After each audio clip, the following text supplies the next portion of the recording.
YS Vivekananda Reddy హత్యకు గురైతే సీఎంగా బాధ్యతలు చేపట్టిన జగన్ రెడ్డి కేసును ముందుకు సాగనీయకుండా చేశారు. అది సిబిఐ దగ్గరకు పోయినా అదే వ్యూహం. అధికారాన్ని అడ్డం పెట్టుకుని ఆడాల్సిన ఆటలన్నీ ఆడారు. ఇప్పుడు తప్పుడు కేసులు, ఫిర్యాదులతో వ్యవస్థలను ఉపయోగించుకొని వైఎస్ సునీత, ఆమె భర్త కేసును విచారించిన సిబిఐ ఎస్పీ పైన కేసులు పెట్టడమే కాకుండా ఆగ మేఘాలపై ఛార్జీ షీట్ కూడా దాఖలు చేసేశారు. గాలి కబుర్లతో కేసులు పెట్టించడమే కాకుండా 22 మంది వాంగ్మూలాలు అంటూ సాక్షులు పెట్టేసి ఛార్జీ షీట్ దాఖలు చేశారు. అసలు కేసు ఏమిటంటే, కొంతమంది పేర్లు చెప్పాలని సునీత, రాజశేఖర్ రెడ్డి సిబిఐ ఎస్పీ రామ్ సింగ్ బెదిరించారని అప్పటి వివేక పిఏ కృష్ణారెడ్డి ఫిర్యాదు చేశారు. పోలీసులు చర్యలు తీసుకోలేదని దిగువ కోర్టుకు వెళ్లారు. ఆ కోర్టు ఆదేశంతో కేసు పెట్టారు. మీ పిల్లలు ఇంటర్మీడియట్ మరియు ఎంసెట్ చదువుతూ సబ్జెక్ట్స్ లో కన్ఫ్యూజ్ అవుతున్నారా? కాన్ఫిడెన్స్ లెవెల్ తక్కువగా ఉందా?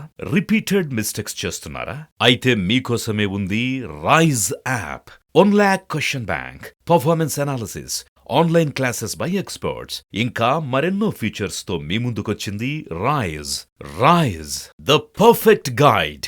డిస్క్రిప్షన్ లో ఉన్న లింకును ఉపయోగించి సబ్స్క్రైబ్ అవ్వండి. కేసు పెట్టి దర్యాప్తు చేసి వెంటనే ఛార్జీ షీట్ వేశారు. కేసులు పెట్టి అరెస్టు చేసిన కొన్ని వేల కేసుల్లో ఇప్పటి వరకు పోలీసులు ఛార్జీ షీట్ వేయలేదు. ఓ హత్య కేసులో నిందితుల్ని కాపాడేందుకు, న్యాయం కోసం పోరాడుతున్న వారినే జైలుకు పంపేందుకు అధికార వ్యవస్థను ఎంతగా దుర్వినియోగం చేస్తున్నారో ఇలాంటి కళ్ల ముందు కనిపిస్తూ ఉంటాయి. గతంలోనే సిబిఐ ఎస్పీ రామ్ సింగ్ పై వేరో నిందితుడు ఇచ్చిన ఫిర్యాదుపై కేసు నమోదు చేశారు. అప్పుడే హైకోర్టు స్టే ఇచ్చింది. తర్వాత కృష్ణారెడ్డితో ఫిర్యాదు చేయించారు. ఈ కేసులో హైకోర్టు స్టే దాకా రాకముందే రోజుల వ్యవధిలోనే ఛార్జీ షీట్ దాఖలు చేశారు. ఇలాంటి విషయాల్లో వ్యవస్థలు ఎలా పనిచేస్తున్నాయో దీనికి ఉదాహరణ అన్న సెటైర్లు సహజంగానే వినిపిస్తున్నాయి.